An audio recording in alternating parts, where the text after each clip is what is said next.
Shot glass of recovery, working the 12 steps, listen to fellows speak. You can listen in wherever you may be. It's a shot glass of recovery. Hey, it's me, your host of A Shot Glass of Recovery, Lisa M. Let's get back into it. You already know that A Shot Glass of Recovery is where you are going to hear the truth. Sometimes it's hard to hear the truth, but I try to give it to you straight from the hip, because that's how it was given to me. Mainly on A Shot Glass of Recovery, we've been hosting a lot of amazing speakers who share their experience, their strength, and their hope with you. But today, I'm going back to the old school format. This is just a quick 5-minute listen for you, and if you are new, I hope you hear it. All right, let's get into it. Today's shot glass is built on one line from the St. Francis prayer. Where there is despair, may I bring hope. Ah, doesn't that sound nice? I hear rainbows and butterflies and hugs. It sounds pretty. Okay, so let's talk about what that actually means in the real world of sponsorship, because I do believe it's a sponsor's job to bring hope. We all just bring it a little differently. So when a newcomer walks into AA, they're drowning in despair, right? They're dripping with despair and hopelessness. I know, because I walked in the exact same way. And the only thing louder than my despair, my hopelessness, was probably my bullshit. And let me tell you, my sponsor, Luke, he never, not once, co-signed any of it. In fact, some of his favorite sayings, which you may have heard on this show, are things like, I'm not here to be your fucking friend. I'm here to help save your fucking life. Did you pray? Click, like he'd hang up on me. He wasn't lovey-dovey. And are you in or are you out? What have you done for AA today?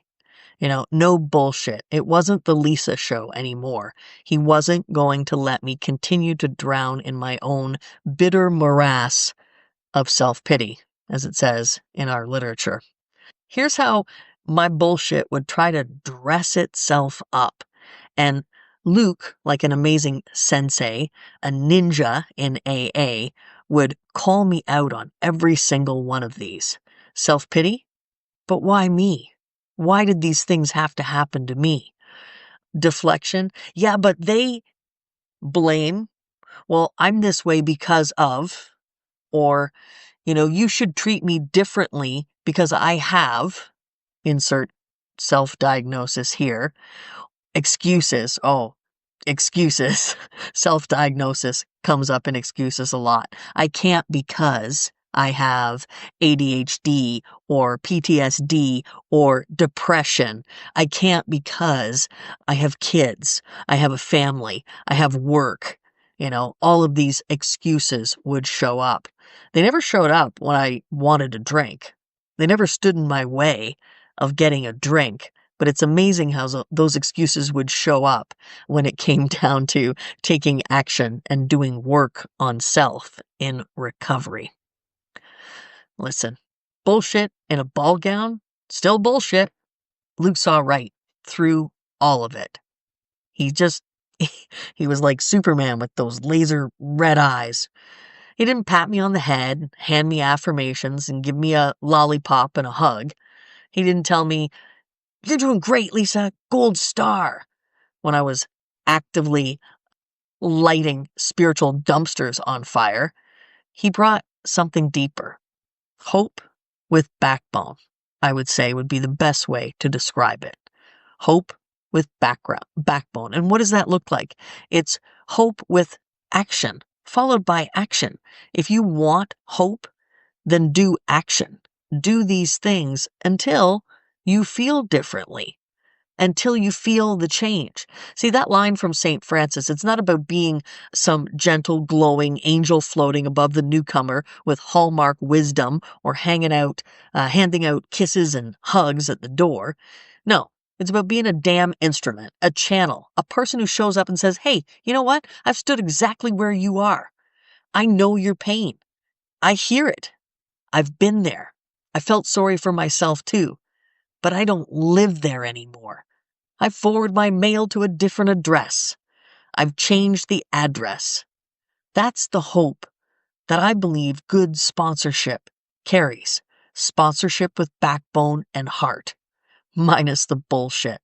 No fantasy, no fluff, no Instagram spirituality, real hope. Lived hope, experience, scar tissue hope. I've got the scars. I'll show them to you. I'll tell you them. I'll be vulnerable. I'll share my experience so that you can know if a person like me can get sober, so can you. A newcomer sees despair. A sponsor shows possibility. A newcomer sees no way out. A sponsor shows them the steps. A newcomer sees nothing but the mess and the wreckage and the hopelessness of their future and the regrettable past behind them. A sponsor shows them a map, and that map is the way out of a messy past and an unknown future. This isn't about saving anyone. Recovery is not about saving anyone. No one has ever gotten sober because I got them sober. Maybe I helped carry the message to them, but their relationship with their higher power, with other people, their relationship with themselves had to change. They had to grow.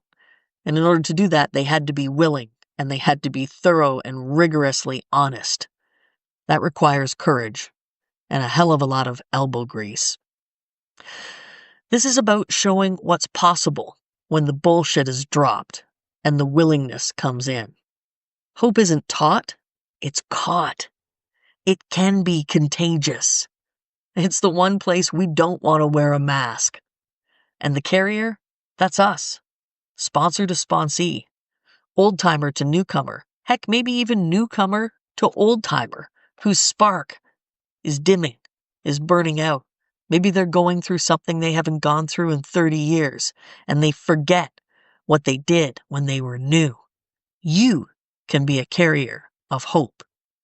We were all people who were broken, and we are people who have been restored and sent back into the fire, onto the firing line, to pull someone else out with a clear head and a clear message. Where there is despair, may I bring hope. That's not a soft prayer. That's a marching order. So you have your orders today.